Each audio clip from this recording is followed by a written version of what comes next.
जय माता दी। भक्तों, आज सुनिए शनिवार काली माता की व्रत कथा। भक्तों, जगत जननी माँ अम्बा ने राक्षसों का संहार करने के लिए माँ काली का विकराल रूप धारण किया था। उनके इस रूप के पीछे शास्त्रों में बहुत सारी कथाएं प्रचलित है और पुराणों में भी इसका व्याख्यान मिलता है। आइए जानते हैं माँ के भयानक और ममतामयी स्वरूप की दिव्य कथा। हे माता, आपकी इस पावन कथा को जो भी भक्त श्रद्धा और भक्ति के साथ पूरा सुने, उसके हर दुख तकलीफ को दूर करे, हर संकट को दूर करे, हर मनोकामना को पूर्ण करे। जय माता दी। भक्तों, बहुत समय पहले की बात है। एक राक्षस था जिसका नाम था दारुक। उसने ब्रह्मा जी को प्रसन्न करने के लिए बहुत ही कठिन तपस्या की और उसका तपस्या सफल भी हो गई। ब्रह्मा जी उसके तपस्या से प्रसन्न हो गए और उन्होंने दारुक को वरदान भी दिया कि उसकी मृत्यु केवल महिला के हाथों से ही होगी और कोई उसे मार नहीं पाएगा। ये वरदान पाकर राक्षस बहुत गदगद हो गया, अपने आप को बहुत ही शक्तिशाली समझने लगा और अहंकार से भर गया। वो अपना ताकत का, वरदान का गलत फायदा उठाने लगा। उसने तो पहले ब्राह्मणों का जीना हराम कर दिया, फिर संतों का और फिर देवताओं का जीना मुश्किल कर दिया। उसने अपनी शक्ति से सारे अनुष्ठान को बंद करवा दिए और स्वर्ग पर भी अपना राज जमा कर बैठ गया। भक्तों, सारे देवता उससे लड़ने पर निराश होकर वापस लौट गए। तब ब्रह्मा जी ने बताया कि दारुक राक्षस सिर्फ किसी स्त्री के हाथों से ही मारा जा सकता है।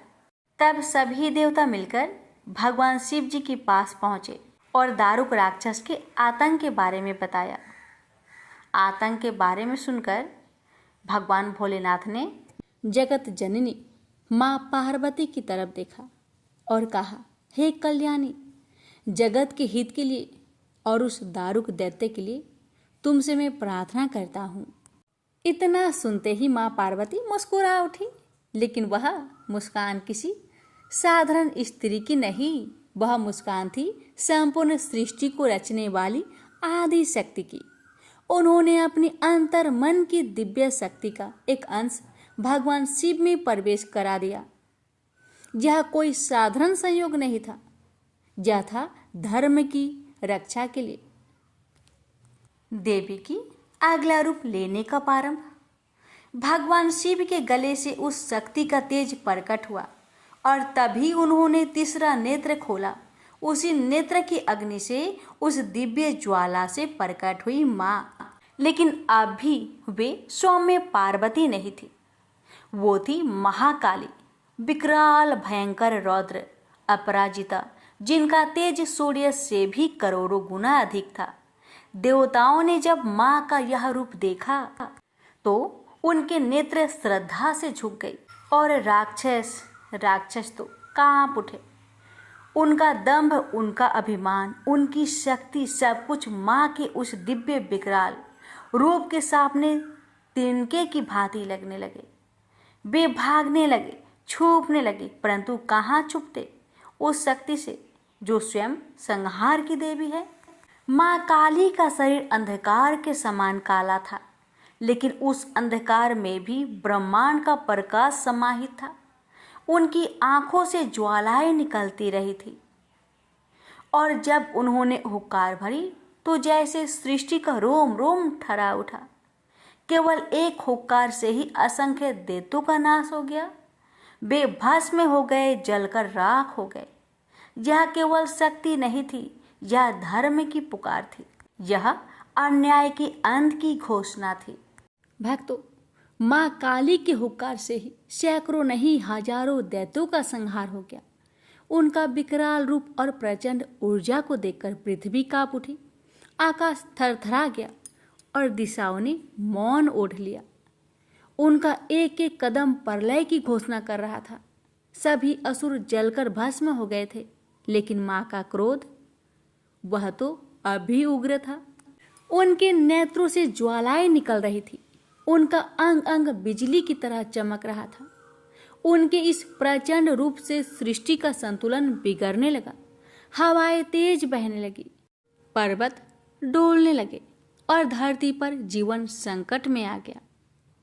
देवता जो अभी अभी उस राक्षसी आतंक से मुक्त हुए थे, अब मां के उस अनंत तेज से भयभीत हो उठे। वे पुनः दौड़कर भगवान भोलेनाथ के चरणों में गिरे और बोले, हे भगवान, हे नाथ, आप इस अग्नि रूपी को शांत करिए। तब वह दृश्य घटा जिसने इस ब्रह्मांड की सबसे महान शक्ति को भी ममतामयी कर दिया। भोलेनाथ ने मां के उस विकराल रूप को शांत करने के लिए एक सरल उपाय किया। उन्होंने स्वयं एक बालक का रूप धारण कर लिया। वह कोई साधारण बालक नहीं था, वह था बटुक भैरव। नन्हा, निष्कलंक, मासूम, परंतु भीतर से वही शिव जो संहार के देवता है। उस बालक ने रोना शुरू किया। नन्हे नन्हे हाथ, आंखों से बहते आंसू और हृदय को चीर देने वाली करुणा ध्वनि, माँ माँ माँ। यह आवाज माँ काली के कानों तक पहुंची। उनकी ज्वलनशील आंखें अचानक स्थिर हो गई। वे पलट कर देखती है, एक मासूम बालक रो रहा है, माँ माँ माँ कह के। उनकी सांसें रुक जाती है, क्रोध जैसे वही थम जाता है। और फिर वह दृश्य हुआ जिसे देखकर तीनों लोगों ने चैन की सांस ली। माँ काली ने वह प्यारा सा बालक, जिसे देखकर उनका हृदय वात्सल्य से भर उठा, उन्होंने उस बालक को दोनों हाथों से उठाया, हृदय से लगाया। उस एक आलिंगन के साथ ही सृष्टि में फैली अग्नि शांत हो गई। उनकी आंखों का ताप करुणा में बदल गया और माँ अपने सौम्य शांत रूप में वापस लौट आई। यह वही शक्ति है जो प्रलय ला सकती है, पर ममता के एक स्पर्श से थम भी जाती है। प्रेम से बोलिए जय माता दी। कथा के अनुसार एक समय योगेश्वर भगवान शिव ने महादेवी को प्रसन्न करने के लिए कठिन तपस्या की और उनसे अपनी धर्म पत्नी होने का वरदान प्राप्त किया। इसके बाद भगवान ब्रह्मा को यह अनुभव हुआ कि शीघ्र ही महादेवी वरदान के अनुसार स्वयं प्रकट होगी। इसलिए उन्होंने अपने प्रिय पुत्र में से एक दक्ष को तपस्या करने का आदेश दिया, ताकि दक्ष महादेवी को अपने पुत्री के रूप में प्राप्त कर उनका विवाह भगवान शिव से करा सके। अपने पिता के आदेश पर दक्ष ने महादेवी की कठोर तपस्या की, जिसके बाद आदि शक्ति प्रकट हुई और मनोवांछित वरदान मांगने के लिए कहा। दक्ष ने कहा, हे माँ, मेरी यह मनोकामना है कि आप मेरी पुत्री के रूप में जन्म धारण करें। महादेवी ने दक्ष को वरदान प्रदान करते हुए कहा, जिस समय मैं भगवान शिव से विवाह करने के लिए अवतरित होंगी, तो तुम्हारी पत्नी परसूति के गर्भ से जन्म धारण करूंगी। लेकिन देवी ने ये भी स्मरण कराते हुए कहा कि यदि दक्ष के पुण्य का क्षय हो गया अथवा उन्होंने किसी भी प्रकार से महादेवी की उपेक्षा अथवा अपमान किया, तो वह तत्क्षण उनका परित्याग कर देगी। सती और शिव के विवाह के कुछ समय बाद दक्ष प्रजापति ने एक यज्ञ का आयोजन किया, जिसमें भगवान शिव को निमंत्रण नहीं भेजा गया। जिस समय भगवान शिव ने देखा कि सती उनके पिता की अस्वीकृति होते हुए भी उनके यज्ञ में सम्मिलित होने के लिए हठ कर रही है, तो शिव जी क्रोधित हो उठे और गर्जना करते हुए बोले, मुझे ज्ञात है कि तुम मेरे आदेशों के बंधन में बंधी नहीं हो, अतः जो मन हो करो, मेरी सहमति की प्रतीक्षा क्यों कर रही हो। भगवान शिव के ऐसी कठोर वाणी सुनकर देवी क्रोधित हो गई और मन ही मन यह विचार करने लगी कि भगवान शिव मुझे अपनी धर्म पत्नी के रूप में प्राप्त करने के बाद मेरे वास्तविक परम शक्ति स्वरूप को भूल गए हैं। अतः मैं भगवान शिव और अपने गौरववंत पिता का त्याग कर कुछ समय के लिए अपने स्वरूप और अपनी लीला में स्थित रहूंगी। यह तय कर देवी ने महाकाली का भयंकर रूप धारण किया। ये श्याम वर्ण की देवी थी, जो दिगंबरी दिशाएं ही जिनका वस्त्र हो, लोल जिहा, जिनकी जिहा बाहर की ओर लटकी तथा दांतों के मध्य दबी हुई हो, अस्त व्यस्त केशों बाली तथा नरमुंड माला धारण की हुई हो। इस भयंकर रूप में देवी का दर्शन कर भगवान शिव चिंतित हो गए, लेकिन वो उस स्थान से जाने का प्रयास करने लगे। अपने प्रिय भगवान शिव को नाराज होकर जाता देखकर देवी माँ ने कृपा करते हुए भगवान शिव को किसी भी दिशा में भागने से रोकने के लिए और सभी 10 दिशाओं को अवरुद्ध करने के लिए 10 भिन्न भिन्न रूप धारण किए और भगवती के प्रत्येक रूप ने एक एक दिशा को अवरुद्ध कर दिया। भगवान शिव जिस भी दिशा में जाने का प्रयास करते, उसी दिशा में देवी भयंकर रूप में उपस्थित होती थी। अंततः निकलने का कोई मार्ग न मिलने पर भगवान शिव ने अपने नेत्र बंद कर लिए। बाद में जिस समय उन्होंने नेत्र को खोला, देवी महाकाली अपने विकराल स्वरूप में उनके समक्ष ही खड़ी हुई थी। भगवान शिव ने प्रश्न किया, तुम श्यामा कृष्ण वर्ण वाली कौन हो? मेरी प्रिय सती कहाँ है? देवी ने हंसते हुए उत्तर दिया, क्या आप मुझे पहचान नहीं सकते? मैं आपकी प्रिय सती हूँ। मैं सृष्टि संहारकारिणी सूक्ष्म प्रकृति हूँ। आपकी अर्धांगिनी होने के कारण मैं गौर वर्ण अर्थात गौरी हो गई हूँ। जिन 10 देवियों का आप अपने चारों ओर दर्शन कर रहे हैं, वे भी मेरे ही विभिन्न रूप है। अतः हे महामते शंभु, आपको परेशान होने की आवश्यकता नहीं है। देवी सती ने चिंतित भगवान शिव से कहा, आपके समक्ष जो देवी है वह भीमनायन महाकाली है। आकाश अथवा अंतरिक्ष दिशा में तारा है, दाहिनी और चिन्ह मस्ता है, आपके बाई और भुवनेश्वरी है, आपके पीछे बगलामुखी है, दक्षिण पूर्व कोने में अग्निकोण में धूमावती है, दक्षिण पश्चिम कोने में नेतृत्व कोण में कमला है, उत्तर पश्चिम कोण में वायु कोण में मातंगी है, उत्तर पूर्व कोण में यानी ईशान कोण है, वहाँ षोडशी त्रिपुरी सुंदरी है, और मैं स्वयं आपके भीतर ही भैरवी के रूप में विद्यमान हूँ। अतः यदि आपकी इच्छा हो तो मैं उस अहंकारी दक्ष के यज्ञ का विध्वंस कर उसे पाठ पढ़ा सकती हूँ। भक्तों, इस प्रकार 10 महाविद्याओं की उत्पत्ति हुई थी। प्रेम से बोलिए जय माता दी। सुनिए माता रानी की दूसरी कथा। एक बार दैत्यों की शक्ति बहुत अधिक बढ़ गई। उन्होंने देवराज इंद्र का सिंहासन छीनकर सभी देवताओं को स्वर्ग से निकाल वहां अधिकार कर लिया। इन दैत्यों के राजा शुभ और निशुभ नामक 2 भाई थे। महिषासुर, रक्तबीज, चंड, मुंड व धूम्रलोचन जैसे दर्जनों सेना नायक और करोड़ों दैत्य की सुसज्जित सेना उनके पास थी।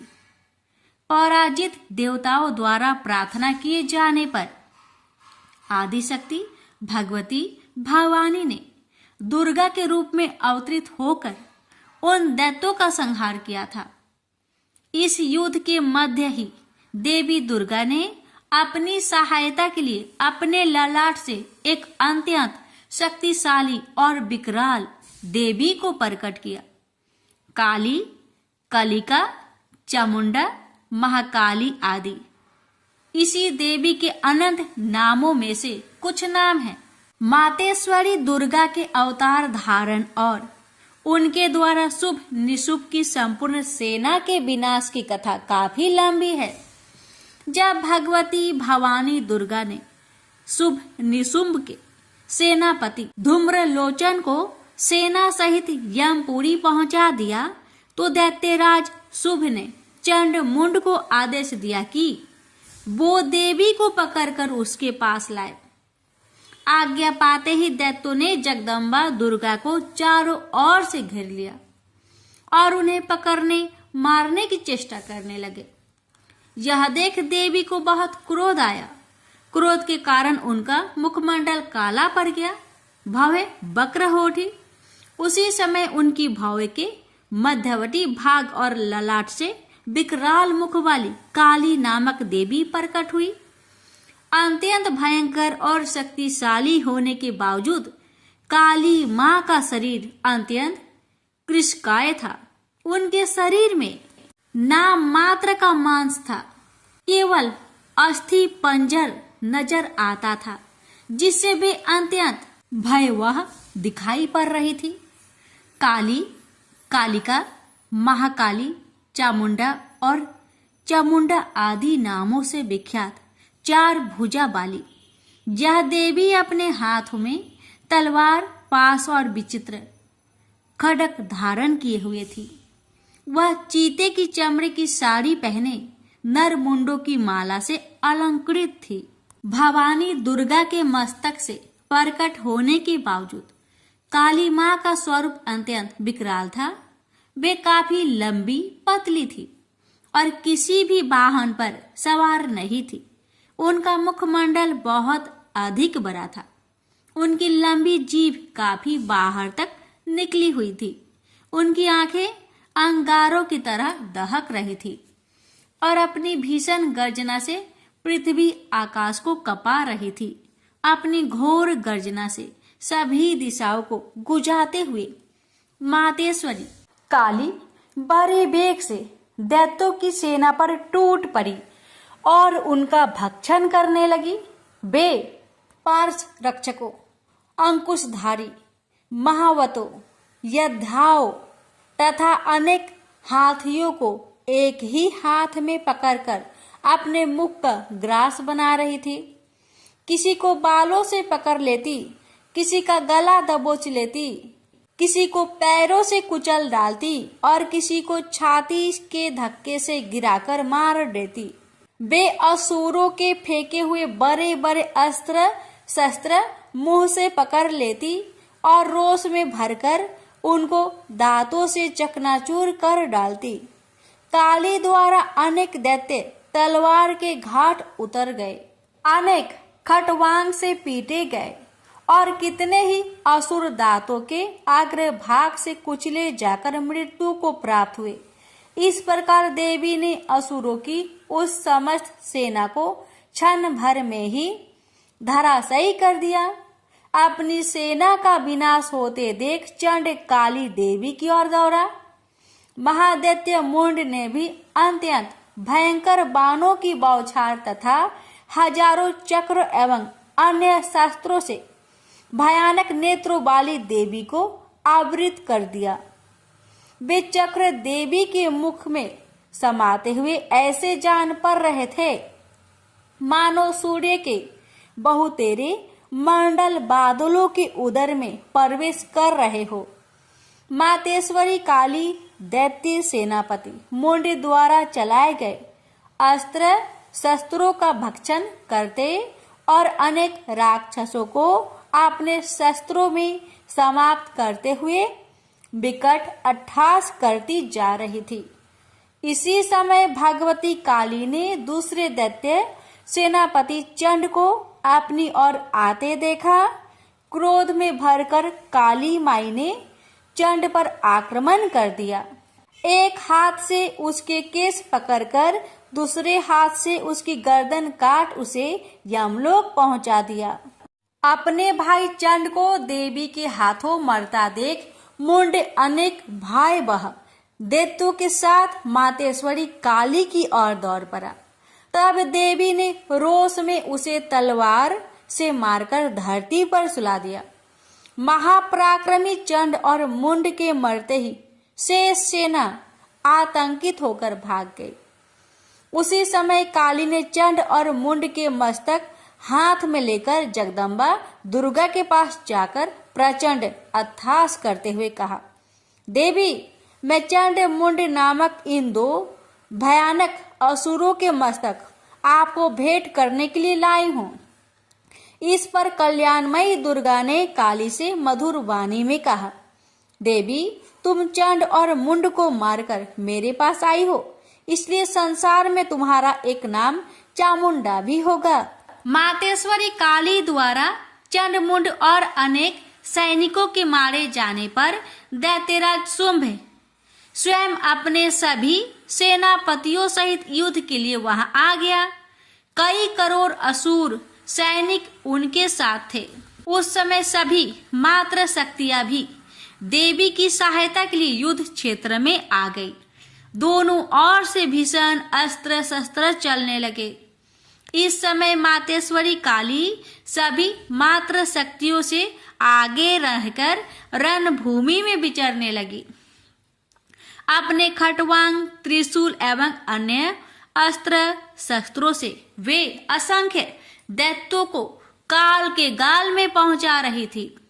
यद्यपि सभी मात्र शक्तियां मातेश्वरी दुर्गा एवं उनका सिंह अनेक दैत्यों को समाप्त कर रहे थे, परंतु मातेश्वरी काली साक्षात रणचंडी बनकर दैत्यों को गाजर मूली की तरह काट रही थी।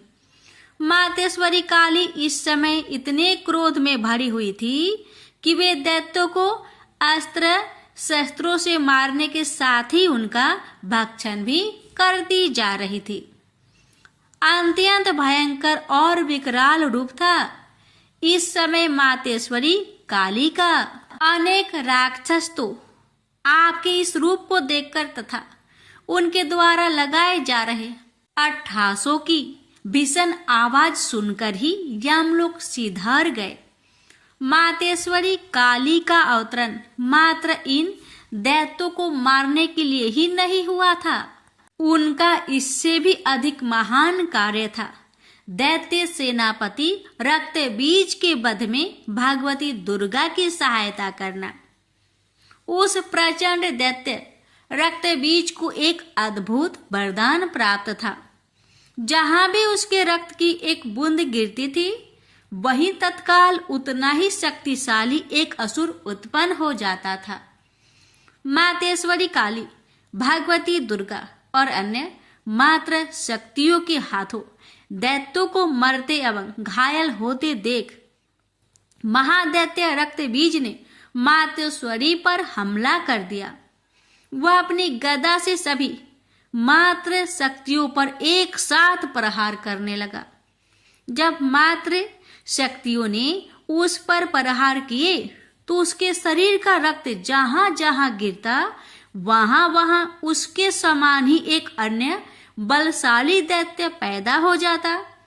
इस प्रकार वहां असंख्य दैत्य उत्पन्न हो गए जो रक्त बीज के समान ही बलशाली, भीषण और युद्ध कला में निपुण थे। इस समस्या का एकमात्र समाधान यही था कि रक्त बीज के अंग प्रत्यंग तो काटे जाए, परंतु उसके शरीर से निकलने वाले रक्त की एक बूंद भी भूमि पर न गिरने दी जाए। इस प्रयोजन की पूर्ति के लिए भगवती भवानी दुर्गा ने काली को चामुंडा नाम से संबोधित करते हुए कहा, चामुंडे, तुम अपने मुख को अधिक विस्तृत करो तथा मेरे शस्त्र पात से गिरने वाले रक्त बिंदु एवं उनसे उत्पन्न होने वाले महादैत्य को अपने इस भयानक मुख से खा जाओ। इस प्रकार रक्त से उत्पन्न होने वाले महादैत्यों का भक्षण करती हुई तुम रण में विचरती रहो। ऐसा करने से उस दैत्य का सारा रक्त खत्म हो जाने पर वह स्वयं भी नष्ट हो जाएगा। जब तुम उन भयंकर दैत्यों को खा जाओगी तो दूसरे दैत्य नहीं उत्पन्न हो सकते। मातेश्वरी दुर्गा की यह बात सुनकर भगवती काली ने अपना आकार बहुत बड़ा कर लिया। इस प्रकार उन्होंने रक्त बीज के रुधिर के पान और दैत्यों के भक्षण हेतु महाकाली का विकराल रूप धारण कर लिया। भगवती दुर्गा जो इस समय क्रोध के आवेग में रणचंडी अर्थात देवी चंडिका बनी हुई थी, अपने भीषण शूल से उस महादैत्य रक्त बीज पर प्रहार किया। फलस्वरूप उसके शरीर से रक्त की धार बहने लगी, जिसे तत्काल ही मातेश्वरी काली ने अपनी लपलपाती जिह्वा द्वारा उदर स्वस्थ कर लिया। भगवती भवानी ने रक्त बीज पर प्रहार जारी रखी। उसके शरीर में स्थान से रक्त की धारा बहने लगी। रक्त बीज महाबलशाली और भयंकर दैत्य था, अतः उसके शरीर से बहुत अधिक रक्त बह रहा था।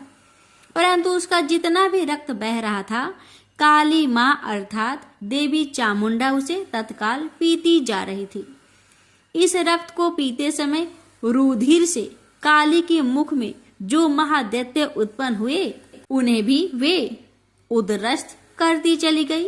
इस प्रकार भागवती दुर्गा रक्त बीज पर प्रहार करती रही और मातेश्वरी काली उस रुधिर का पान करती रही। इस समय रक्त बीज के रक्त और उनसे उत्पन्न असंख्य दैत्यों को भक्षण करने के लिए भगवती काली ने अपने मुख का आकार अत्यंत विस्तृत कर लिया था। उन्होंने संपूर्ण रणभूमि में अपनी जीवा को फैला दिया था। रक्त बीज तथा अन्य सभी असुरों को मारने के पश्चात मातेश्वरी काली सभी मात्र शक्तियों सहित भगवती दुर्गा में लीन हो गई। शास्त्रों में मातेश्वरी काली के इस स्वरूप को चामुंडा कहा गया है, जबकि जन सामान्य उन्हें मातेश्वरी काली, काली माई अथवा महाकाली ही कहता है। माँ काली के अधिकांश आराधक, उपासक और तंत्र साधक मातेश्वरी के इस रूप की पूजा, आराधना और उपासना करते हैं। वैसे भगवती काली का यह रुद्र रूप दुष्टों और असुरों के लिए ही विकराल है, भक्तों के लिए तो आप दया का सागर है। वे कल भी ममतामयी मातेश्वरी थी, आज भी है और जब तक यह सृष्टि है तब तक रहेगी। प्रेम से बोलिए माँ काली की जय। हे माँ, आपकी कथा कहने वाले, सुनने वाले, हुक्कार भरने वाले सभी भक्तों पर अपनी कृपा सदा सर्वदा बनाए रखना। प्रेम से बोलिए काली मैया की जय। अब सुनिए काली मैया की आरती। अम्बे तू है जगदम्बे काली, जय दुर्गे खप्पर बाली, तेरे ही गुने गाए भारती। ओ मैया हम सब उतारे तेरी आरती, तेरे भक्त जनों पर भीड़ पड़ी है भारी माँ, दानव दल पर टूट परो माँ करके सिंह सवारी। 100 सिंहों से बलशाली, अष्टभुजाओ भाली, दुष्टों को पल में संहारती। ओ मैया हम सब उतारे तेरी आरती। अम्बे तू है जगदम्बे काली, जय दुर्गे खप्पर बाली, तेरे ही गुने गाए भारती। ओ मैया हम सब उतारे तेरी आरती। माँ बेटी का है इस जग में बड़ा ही निर्मल नाता, पूत कपूत सुने है परे, ना माता सुनी कुमाता। सब पे करुणा दर्शाने वाली, अमृत बरसाने वाली, दुखियों के दुख रेने वारती। ओ मैया हम सब उतारे तेरी आरती। अम्बे तू है जगदम्बे काली, जय दुर्गे खप्पर वाली, तेरे ही गुने गाए भारती। ओ मैया हम सब उतारे तेरी आरती। नहीं मांगते धन और दौलत, ना चांदी ना सोना, हम तो मांगे माँ तेरी मन में एक छोटा सा कोना। सबकी बिगड़ी बनाने वाली, लाजे बचाने वाली, सतियों के सत्य को संवारती। ओ मैया हम सब उतारे तेरी आरती। अम्बे तू है जगदम्बे काली, जय दुर्गे खप्पर वाली, तेरे ही गुने गाए भारती। ओ मैया हम सब उतारे तेरी आरती। चरण शरण में खड़े तुम्हारी ले पूजा की थाली, बरद हस्ते सर पर रख दो माँ संकट हरने वाली, माँ भर दो भक्ति रसे प्याली। अष्टभुजाओ बाली, भक्तों के कारज तू ही सारती। ओ मैया हम सब उतारे तेरी आरती। अम्बे तू है जगदम्बे काली, जय दुर्गे खप्पर वाली, तेरे ही गुने गाए भारती। ओ मैया हम सब उतारे तेरी आरती। प्रेम से बोलिए काली मैया की जय। शनिवार व्रत कथा। एक समय स्वर्ग लोक में सबसे बड़ा कौन के प्रश्न पर 9 ग्रहों में वाद विवाद हो गया। विवाद इतना बढ़ा कि परस्पर भयंकर युद्ध की स्थिति बन गई। निर्णय के लिए सभी देवता देवराज इंद्र के पास पहुंचे और बोले, हे देवराज, आपको निर्णय करना होगा कि हम में से सबसे बड़ा कौन है। देवताओं का प्रश्न सुनकर देवराज इंद्र उलझन में पड़ गए। इंद्र बोले, मैं इस प्रश्न का उत्तर देने में असमर्थ हूं। हम सभी पृथ्वी लोक में उज्जैनी नगरी में राजा विक्रमादित्य के पास चलते हैं। देवराज इंद्र सहित सभी ग्रह देवता उज्जैनी नगरी पहुंचे। महल में पहुंचकर जब देवताओं ने उनसे अपना प्रश्न पूछा तो राजा विक्रमादित्य भी कुछ देर के लिए परेशान हो उठे, क्योंकि सभी देवता अपनी अपनी शक्तियों के कारण महान थे। किसी को भी छोटा या बड़ा कह देने से उनके क्रोध के प्रकोप से भयंकर हानि पहुंच सकती थी। अचानक राजा विक्रमादित्य को एक उपाय सूझा और उन्होंने विभिन्न धातुओं स्वर्ण, रजत, चांदी, कांसा, ताम्र यानी तांबा, सीसा, रांगा, जस्ता, अभ्रक व लोहे के 9 आसन बनवाए। धातुओं के गुणों के अनुसार सभी आसनों को एक दूसरे के पीछे रखवाकर उन्होंने देवताओं को अपने अपने सिंहासन पर बैठने के लिए कहा। देवताओं के बैठने के बाद राजा विक्रमादित्य ने कहा, आपका निर्णय तो स्वयं हो गया। जो सबसे पहले सिंहासन पर विराजमान है वही सबसे बड़ा है। राजा विक्रमादित्य के निर्णय को सुनकर शनि देवता ने सबसे पीछे आसन पर बैठने के कारण अपने को छोटा जानकर क्रोधित होकर कहा, राजा विक्रमादित्य, तुमने मुझे सबसे पीछे बैठाकर मेरा अपमान किया है। तुम मेरी शक्तियों से परिचित नहीं हो। मैं तुम्हारा सर्वनाश कर दूंगा। शनि ने कहा, सूर्य एक राशि पर 1 महीने, चंद्रमा 2.25 दिन, मंगल 1.5 महीने, बुध और शुक्र 1 महीने, बृहस्पति 13 महीने रहते हैं, लेकिन मैं किसी राशि पर 7.5 वर्ष 7.5 तक रहता हूं। बड़े बड़े देवताओं को मैंने अपने प्रकोप से पीड़ित किया है। राम को 7.5 के कारण ही वन में जाकर रहना पड़ा और रावण को 7.5 के कारण ही युद्ध में मृत्यु का शिकार बनना पड़ा। राजा, अब तू भी मेरे प्रकोप से नहीं बच सकेगा। इसके बाद अन्य ग्रहों के देवता तो प्रसन्नता के साथ चले गए, परंतु शनिदेव बड़े क्रोध के साथ वहां से विदा हुए। राजा विक्रमादित्य पहले की तरह ही न्याय करते रहे। अन्य राज्यों में सभी स्त्री पुरुष बहुत आनंद से जीवन यापन कर रहे थे। कुछ दिन ऐसे ही बीत गए। उधर शनि देवता अपने अपमान को भूले नहीं थे। विक्रम आदित्य से बदला लेने के लिए एक दिन शनिदेव ने घोड़े के व्यापारी का रूप धारण किया और बहुत से घोड़े के साथ उज्जैनी नगरी पहुंचे। राजा विक्रमादित्य ने राज्य में किसी घोड़े के व्यापारी की आने के समाचार सुना तो अपने अश्वपाल को कुछ घोड़े खरीदने के लिए भेजा। घोड़े बहुत कीमती थे। अश्वपाल ने जब वापस लौटकर इस संबंध में बताया तो राजा विक्रमादित्य ने स्वयं आकर एक सुंदर व शक्तिशाली घोड़े को पसंद किया। घोड़े की चाल देखने के लिए राजा उस घोड़े पर सवार हुए तो वह घोड़ा बिजली की गति से दौड़ पड़ा। तेजी से दौड़ता घोड़ा राजा को दूर एक जंगल में ले गया और फिर राजा को वहां गिराकर जंगल में कहीं गायब हो गया। राजा अपने नगर को लौटने के लिए जंगल में भटकने लगा, लेकिन उन्हें लौटने का कोई रास्ता नहीं मिला। राजा को भूख प्यास लगाई। बहुत घूमने पर उसे एक चरवाहा मिला। राजा ने उससे पानी मांगा। पानी पीकर राजा ने उस चरवाहे को अपनी अंगूठी दे दी।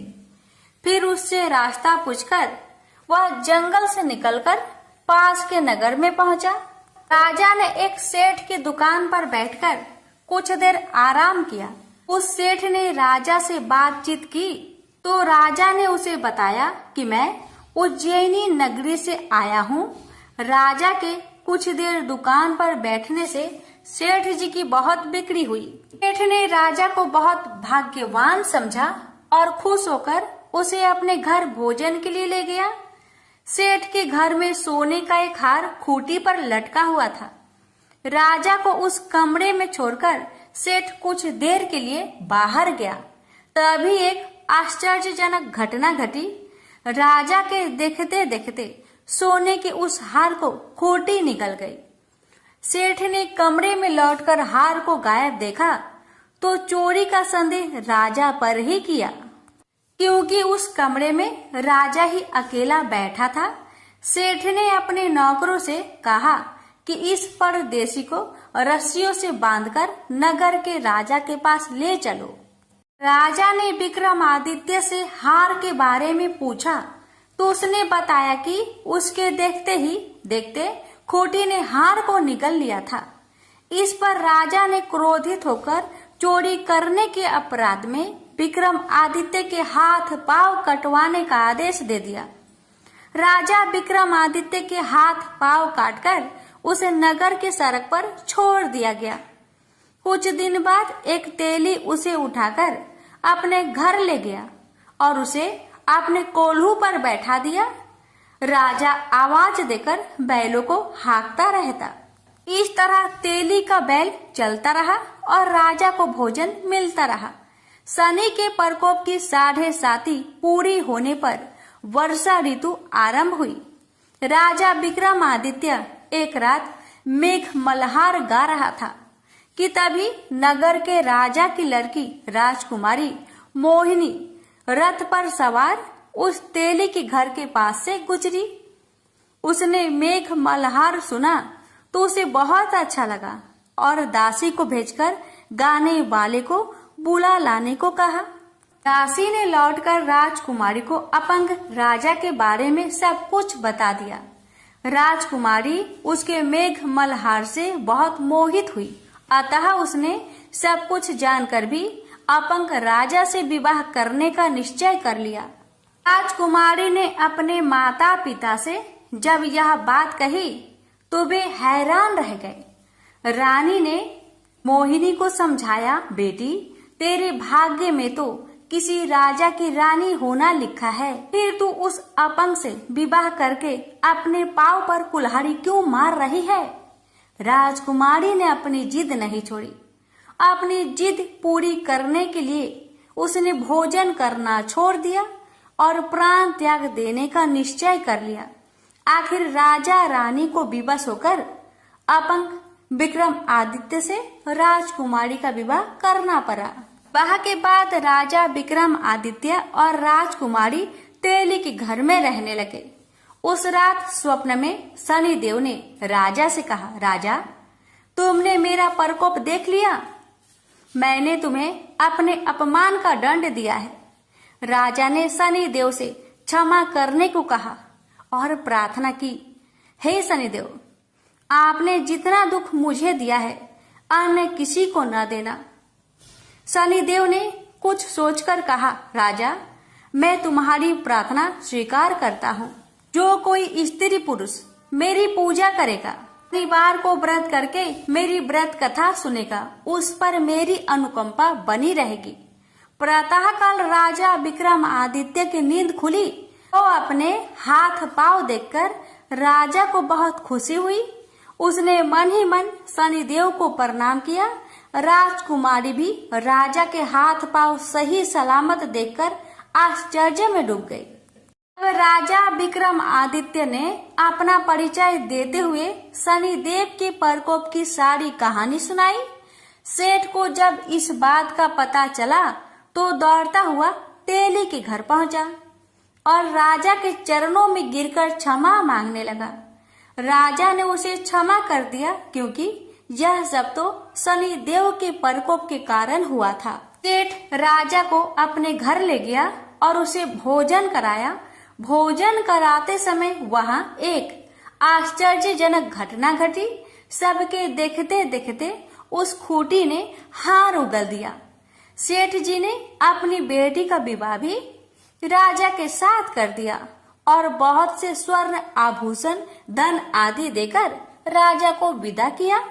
राजा विक्रमादित्य राजकुमारी मोहिनी और सेठ की बेटी के साथ उज्जैनी पहुंचे तो नगर वासियों ने हर्ष से उनका स्वागत किया।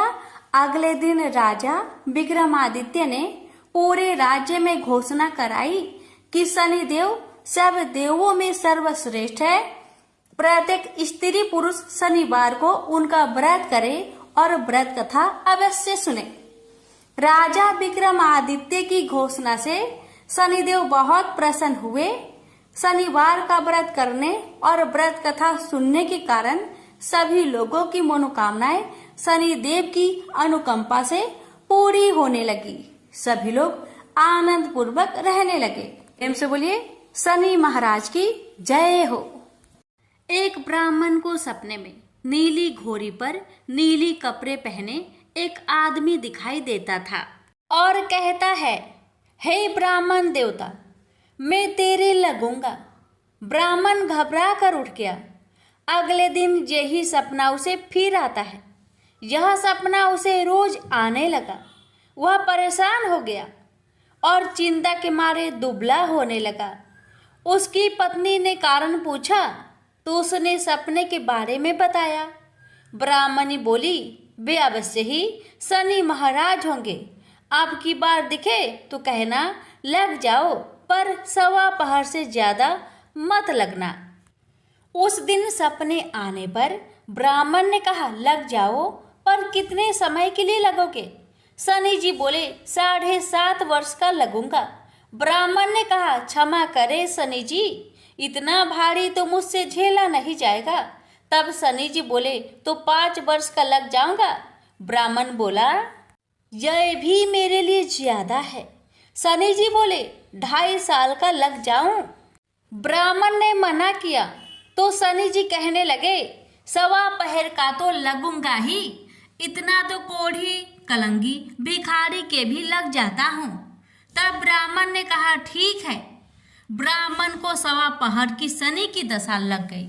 ब्राह्मण ने नींद से जागकर ब्राह्मण से कहा, मेरे सवा पहर शनि की दशा लग गई है, इसलिए मैं जंगल में जाकर यह समय बिताऊंगा। मेरे लिए खाने पीने का सामान बांध दे। मेरे पीछे से किसी से लड़ाई झगड़ा ना हो, इसका ध्यान रखना।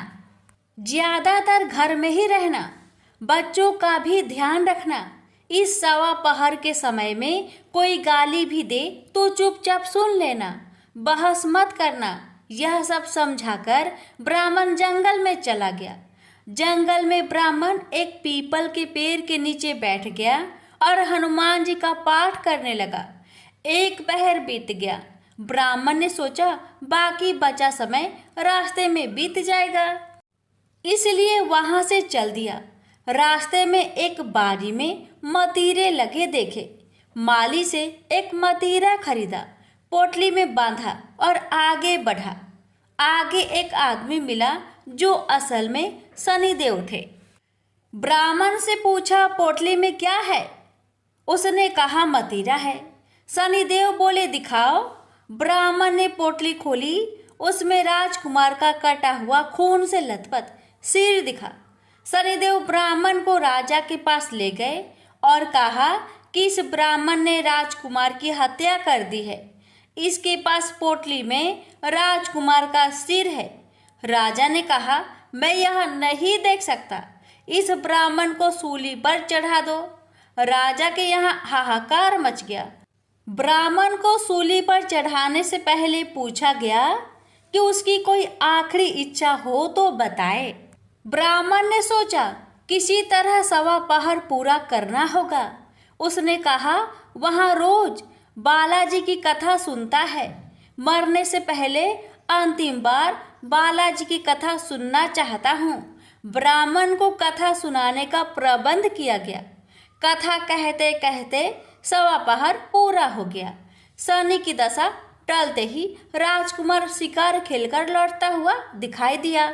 राजकुमार को आता देख राजा बहुत खुश हुआ, लेकिन उसे निर्दोष ब्राह्मण की हत्या का दोष लगने का डर सताने लगा।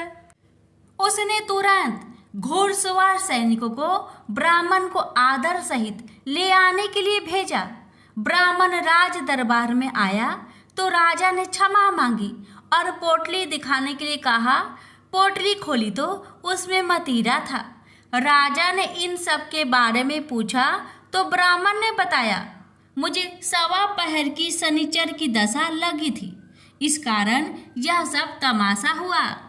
राजा ने पूछा, यह दशा कैसे टलती है? ब्राह्मण बोला, राजा, यह सेठ के लगे तो काला हाथी या काला घोड़ा दान करे, गरीब के लगे तो पीपल की पूजा करे तब बोले, साचा शनिचर कहिए, जाके पाओ सदा ही पढ़िए। शनि की कहानी सुने, तिल का तेल और काला उड़द दान करे, काले कुत्ते को तेल से चुपर कर रोटी खिलाए तो शनिचर की दशा उतर जाती है। राजा ने उसे मतीरा वापस दे दिया। घर आकर ब्राह्मण ने मतीरा काटा तो उसमें बीज की जगह हीरे मोती निकले। ब्राह्मण ने पूछा, यह कहाँ से लाए? आप तो कह रहे थे कि शनि की दशा लगी है। ब्राह्मण ने कहा, जब दशा लगी थी तो यही मतीरा राजकुमार का सिर बन गया था। उतरती दशा के शनि जी निहाल कर गए। हे शनि देवता, जैसे ब्राह्मण के शनि की दशा लगी वैसे किसी को ना लगे। प्रेम से बोलिए शनि देव की जय।